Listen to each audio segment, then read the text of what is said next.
This Nancy Page scrapbook album is a collection of newspaper articles and patterns from the 1930s, published in the Tribune, now the Minneapolis Star-Tribune. Nancy Page was a byline used by Florence Leganke, a Cleveland, Ohio home economist. This well-preserved scrapbook of newspaper articles is an impressive 125 pages of quilt instructions, designs, and charming articles. Complete patterns are included for Nancy Page's leaf quilt, garden bouquet quilt, old almanac quilt, and the original magic vine quilt. In 1922, Miss Leganke became editor of the Home Economics Department of the Plain Dealer newspaper in Cleveland, Ohio. Her national exposure occurred when her Nancy Page column began to be printed in papers across the United States in February of 1927. In the early 1930s, quilting was becoming very popular with women in the United States, and thus Miss Leganke added Nancy Page's Quilt Club to her articles. Here is one page of 81 miscellaneous patterns and articles.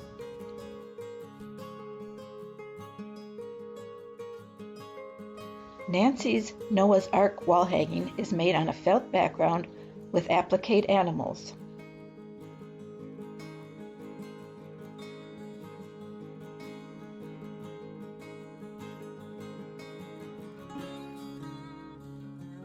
These sturdy cardboard templates are cut from old cereal boxes. They are used to make Nancy's leaf quilt. The garden bouquet quilt has matching urns and birds with different flowers in each urn. Patterns for all of the appliques are included. This picture of the original Nancy Page magic vine quilt was found on several websites. However, the maker was not identified. This pencil layout diagram for the quilt was made by the scrapbook's owner. Some of the blocks in this quilt depict wildflowers in addition to regular garden variety flowers. The old almanac quilt includes 3 patterns for each zodiac sign, the symbol and attributes for each sign, and a depiction of each figure that is used in the borders. Here are the 3 patterns for the Taurus blocks.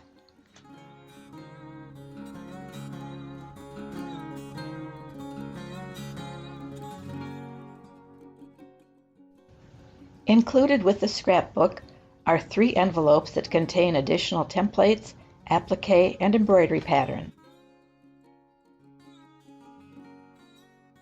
You could spend hours looking through this fascinating book. Maybe your group or guild would like to make one of these quilts. This scrapbook album is a sister of the Nancy Page Quilt Club collection. Both scrapbooks were compiled by Mrs. H.B. Langert. It is a well-preserved scrapbook of newspaper articles that include various homemaker projects. Here's that pattern for a clothespin apron you've been looking for. There are instructions and some patterns for toys, aprons, embroidery, furniture stencils, painting on silk and oilcloth, and even how to build a bookshelf. Well, how your husband can build it. This pattern for trimming your plain pajamas is very helpful.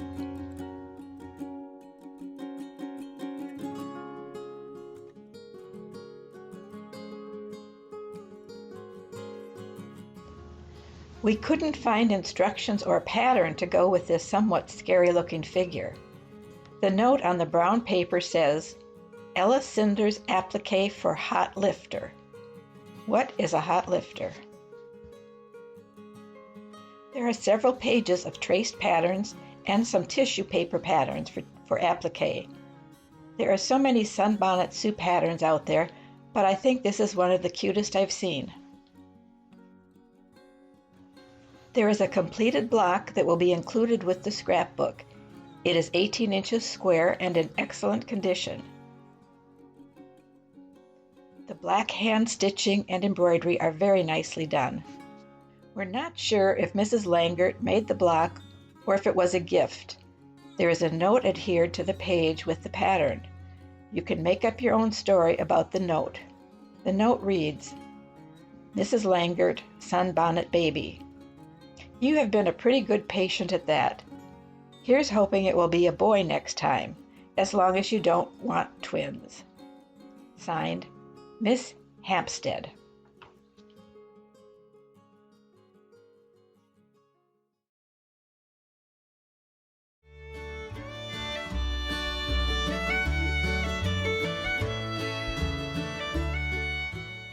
Printed cotton sacks for staples like sugar and flour and for chicken feed first became available in the 1920s. Women adapted them for many uses, including household items, clothing, and quilts. Manufacture of feed sacks ended in the 1960s. Nowadays, many quilters collect these feed sack fabrics. Some very nice feed sack fabrics were donated for the MQP sale this year. We have 18 full-size feed sacks in 10 different designs. The fabrics each measure about 36 by 42 inches.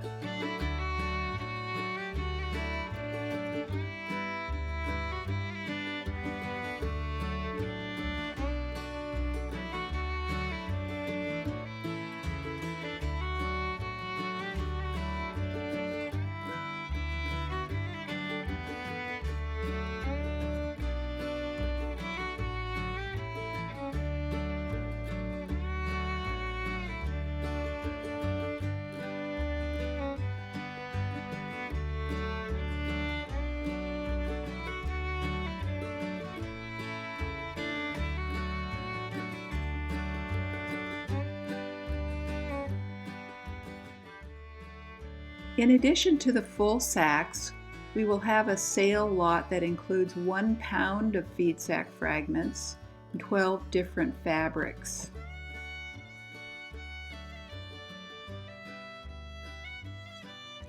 We will also be selling this little pillowcase or bag, 17.5 inches by 27 inches. This fabric is very smooth and soft.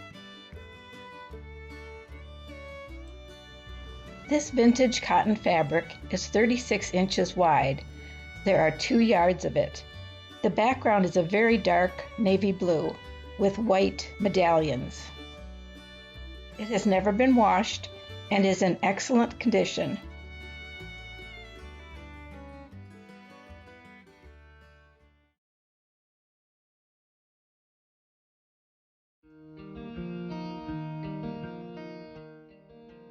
Two wonderful sets of antique embroidery blocks were donated. Here you see examples of the first set with a tree in a basket motif. The embroidery on all 36 blocks is beautifully completed. 51 pink setting squares are included as well. The blocks are about 6 inches square. The embroidered blocks are made of a linen-like cotton fabric. Each block has been stitched around the edge to prevent fraying. Hanging side by side are strips with some of the blocks hand-stitched to the pink setting blocks. The pink fabric is a weave with a raised thread texture. On 2 blocks we see an inscription that shows a catalog number and reads, "Quilt blocks embroider with Nun's Boil Proof." That gives us and the potential buyer an opportunity for some sleuthing. We did some online research and referred to Rosie Werner's book on quilt kits published recently. Nun's Boil Proof was a trademark of the T. Buettner Company from Chicago. The company was incorporated in 1903 and was officially closed in 1960. Mr. Buettner and his wife were from Germany, and they made regular trips to Europe to find needlework patterns and supplies to sell wholesale to customers in the U.S. Here you can see the advertising card and color card for the Nuns foil-proof threads. It seems likely that the tree in basket blocks may have been imported by the Buettner Company and sold through retailers. Rosie shared a picture from a retail Hirschner catalog from 1927. The pictures show quilts made with embroidered squares and solid setting squares. The types of fabrics mentioned in the description match the fabrics in our block sets. Here we show a block from the donated second set. These 18 blocks have completed embroidered floral wreaths. The two sets came in the same donation and appear to have been stitched by the same needleworker. The fabric in these 8.5-inch blocks is a soft and substantial cotton charmeuse. One block is stamped with Gold Seal Design, and we have been unable to find out more about the origin of that label. It seems likely that these blocks were stitched in the 1920s or 30s, and they're still waiting for someone to complete the projects. This picture shows a silk hexagon quilt from the Victoria and Albert Museum in London. The silk patterns include woven checks and stripes, florals, ribbons, as well as solids. The hexagons were formed over a paper template and whip-stitched together at the edges in a method we call English paper piecing. The quilt is backed with brown cotton twill. According to the description, the paper templates in the hexagons can still be felt through the lining. This quilt is dated 1850 to 1900. MQP received a donation of 37 blocks similar to those seen in the V&A quilt. They will be sold as 6 sets. We have high-resolution scans of each block front and back, and the scans will be provided to the buyers. Silk fabrics are basted onto papers and tightly whip-stitched together. The basting stitches are still in place. Some of the papers appear to be French language learning exercises. Some of the template papers were from printed materials and appear to be pages from books. This block has one paper with a date of 1857, suggesting that the block was made after 1857. The blocks were likely made during the 3rd or 4th quarter of the 19th century. Note on Block 6 the careful piecing of the checked fabric. Block 5 has a jacquard weave in the silk.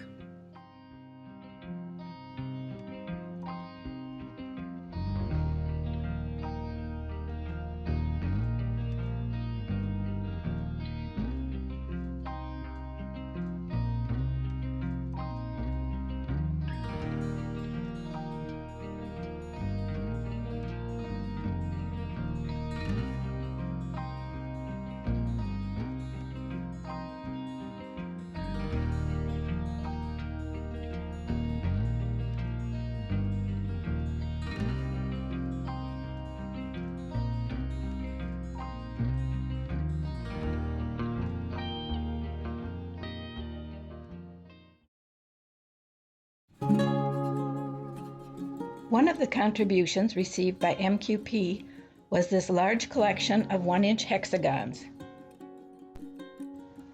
They were created by Mrs. H.B. Langert of Minneapolis to make the Nancy Page Martha Washington's garden quilt. The pattern is a version of the traditional grandmother's flower garden quilt. This is the Nancy Page Quilt Club article that was published in the Minneapolis Tribune newspaper. The hexagons are raw-edged, no papers attached, and bundles held together with heavy thread and vintage buttons. Each stack contains hexagons in the appropriate solid colors, prints, and muslin for each block. Most are in stacks of 61 hexagons.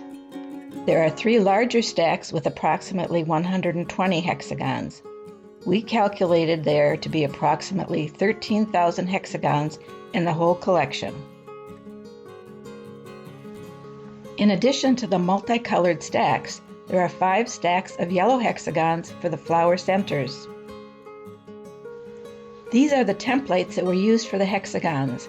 They are thicker and stronger than cardboard and are very accurately cut.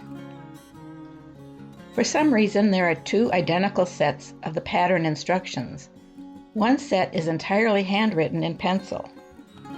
This set includes additional notes that look like calculations for the hexagon colors and arrangements in each block.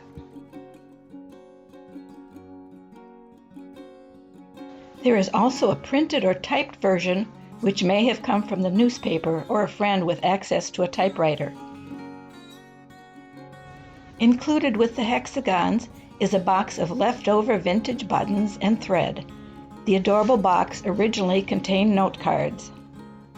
We opened one of the large bundles to show an example of the prints. The fabrics are all very crisp and seem new. This collection is great for textile historians or anyone who appreciates vintage fabrics.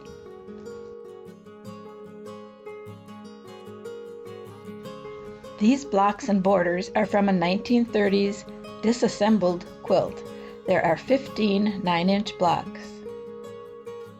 As with many vintage blocks, some of the blocks do not have a 1/4-inch seam allowance. A close-up of the back of one of the stars shows that they are machine pieced. One block has some corner damage and a light stain. There are 4 mitered borders. 2 borders are 60 inches long and 2 are 72 inches long. They are 9 inches wide. There are stains on 2 of the borders.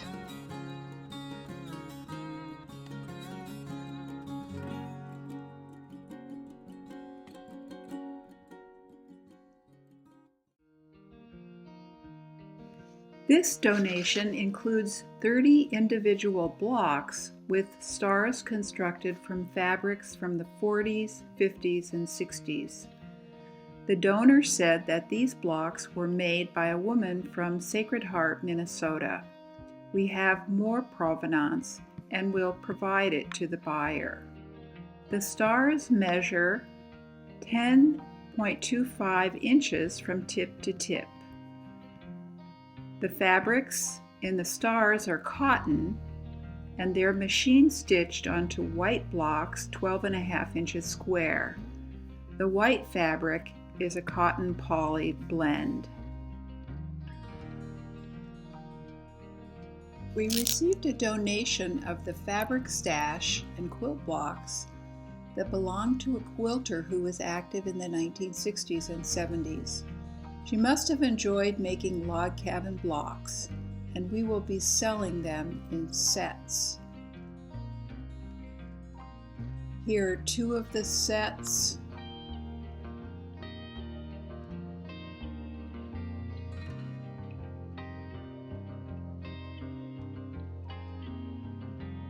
And here are some more examples of the blocks she created. We are reminded of quilts made by Victoria Findlay Wolfe, a modern quilter originally from Minnesota who lives and works in New York City. Her quilts often incorporate the kinds of fabrics and spontaneous blocks that are included in these lots. The donation also includes 3 plastic shoe boxes packed with squares and strips that the quilter used in her creations. Each of these boxes will be in the auction.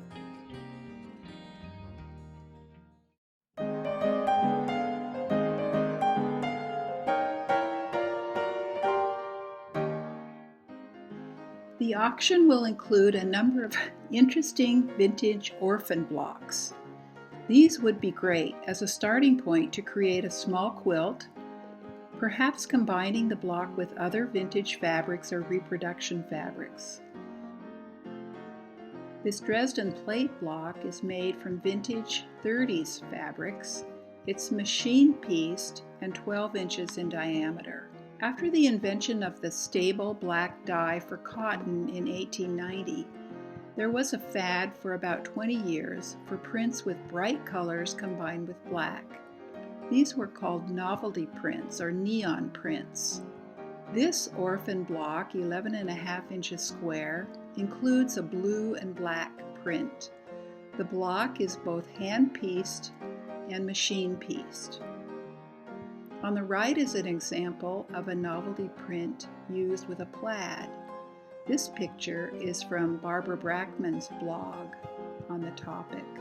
Here we have a little block, 7.25 inches square, that includes a black novelty print and other fabrics that could date to early in the 20th century. Notice the shirting print background and the number of striped fabrics. The block is not flat in the center. Consider that it has 16 fabric pieces coming together there. It's hand-pieced. This block contains a novelty print cotton, this time black with pink and gold. The block is 8.5 inches square and is hand-pieced. It has stains on the black and white striped fabric that may be permanent. Again, here's an example of a similar neon stripe from Barbara Brackman's blog on novelty prints. The floral novelty print in this block is combined with a black and white stripe. It's 10 inches square and hand-pieced. This little block is 6.5 inches square and is pieced by hand. It contains an orange on brown madder print and brown coral print typical of mid-19th century dresses and quilts. This humble little machine-pieced block is 6.5 inches square. The stripe, solid, and plaid fabrics span many years, making it difficult to date the block. It may date to the first half of the 20th century.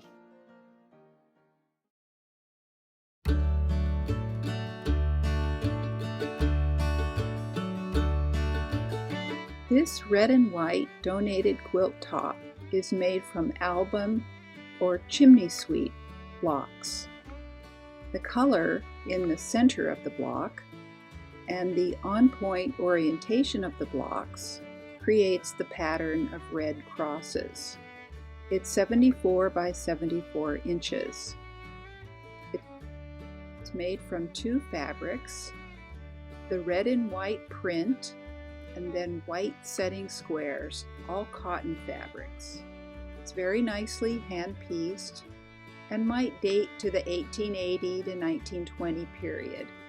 The fabrics are somewhat thin and light, indicative of around 1900 to 1915.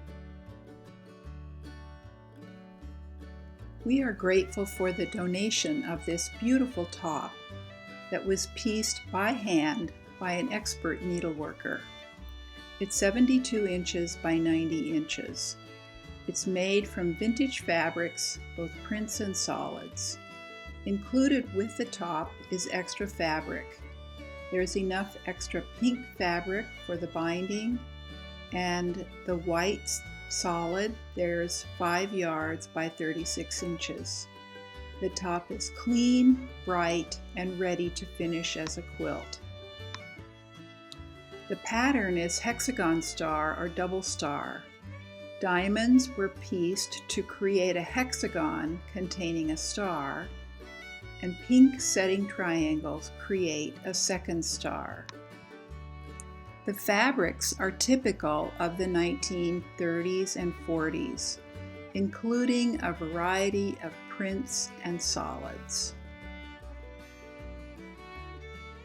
This outstanding quilt top dates to the 1930s to 40s time period. The pattern is a variation of the Dresden plate. It is composed of 20 blocks, each 16.5 inches square. The plates are appliqued with great expertise.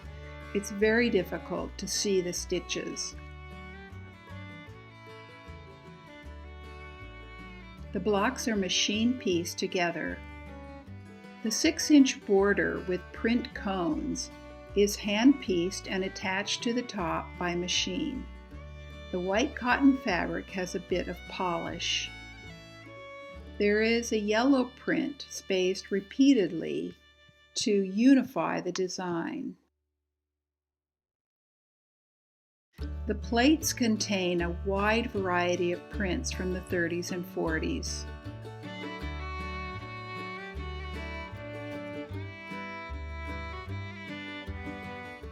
The yellow chrome print with red and black is similar but not identical to an Eli Walker print from the mid-20th century.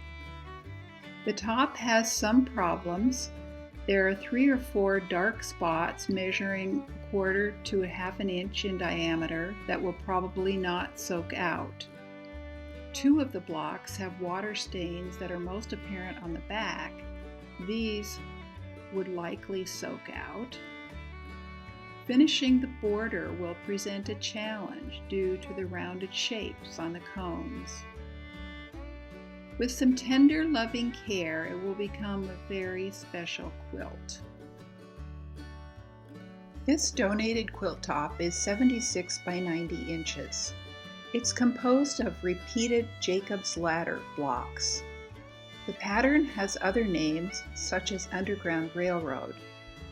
But according to Barbara Brackman, quilts with this pattern are found beginning around 1900.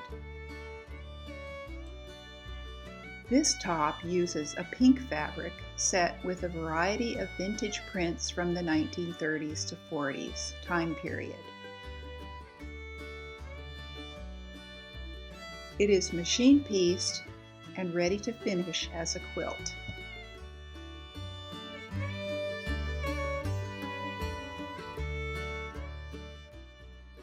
This item is more than a quilt top, but not yet a quilt.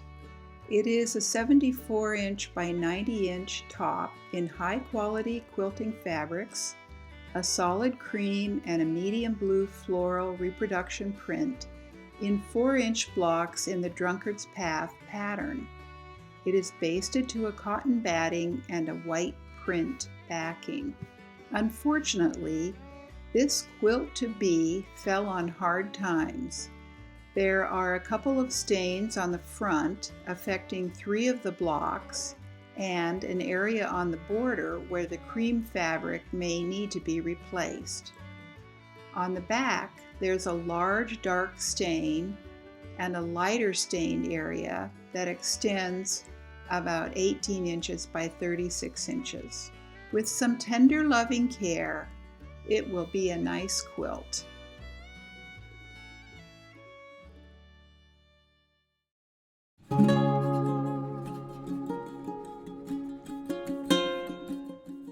This donated quilt is a very nice example of the grandmother's flower garden pattern. It's made from hand-pieced hexagons arranged with a pale yellow center, surrounded by a solid color ring, surrounded by a print ring.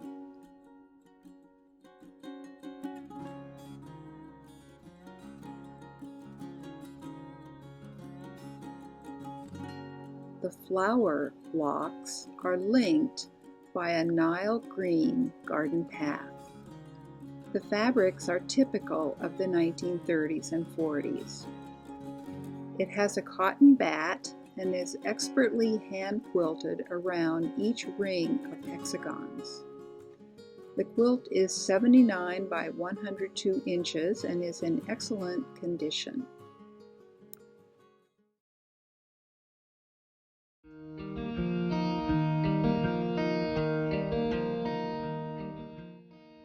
Crazy quilts were all the rage during the years from about 1880 to 1910. They are thought to have been inspired by the 1876 Philadelphia Centennial Exposition, especially the Japanese pavilion that displayed crazed and asymmetrical ceramics.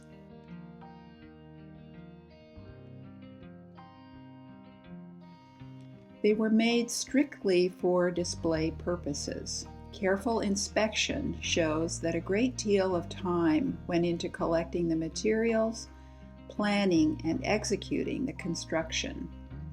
They were often personalized with embroidered names or initials, dates, and places. This crazy quilt donation deserves further research.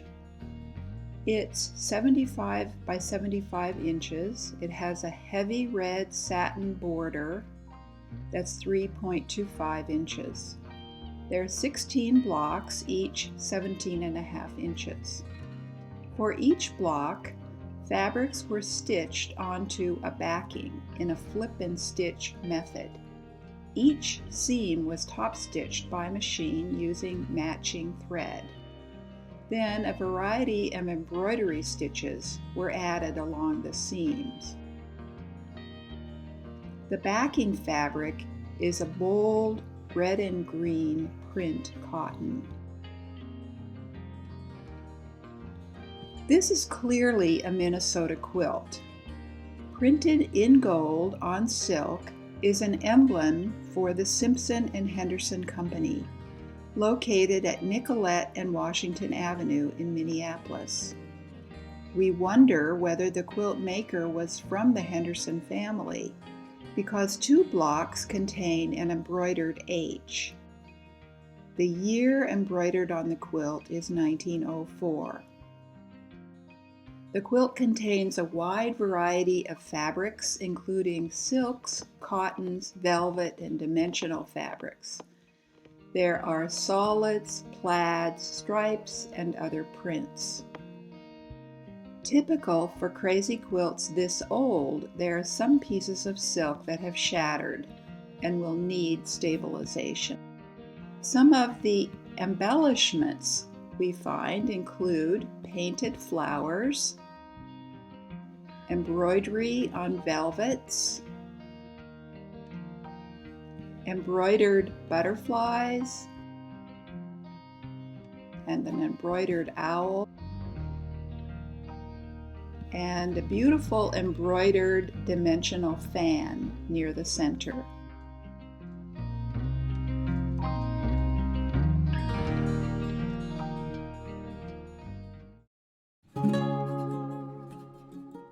Here we have a pink and green doll quilt measuring 13 by 20 inches.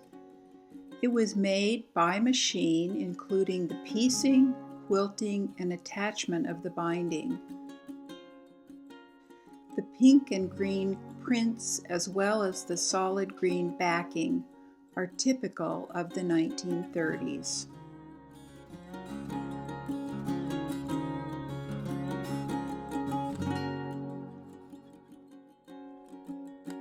This pretty donated red and white quilt is in the Ocean Waves pattern. It's 65 by 75 inches. It's constructed from a solid red cotton fabric and muslin. The backing and binding are from the same cream-colored muslin. It's machine pieced. It has a thin cotton batting and is heavily hand quilted at about 10 stitches per inch. It has a narrow 1/8 inch binding attached by machine. There's some fading in the red outer border and some fraying of the binding. It's difficult to date a quilt like this, but it's probably from the first or second quarter of the 20th century. We are grateful to the MQ member who won this beautiful quilt in the MQ Quilt Raffle in 2018. and donated it back to sell for the MQP auction this year.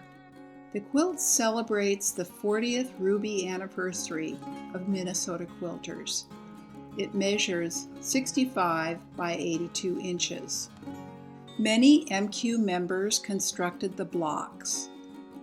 The quilt was designed by Jude Edling and machine quilted by Jan Schaefer. It has many beautiful details, such as the rickrack in the binding. A label on the back gives all the details.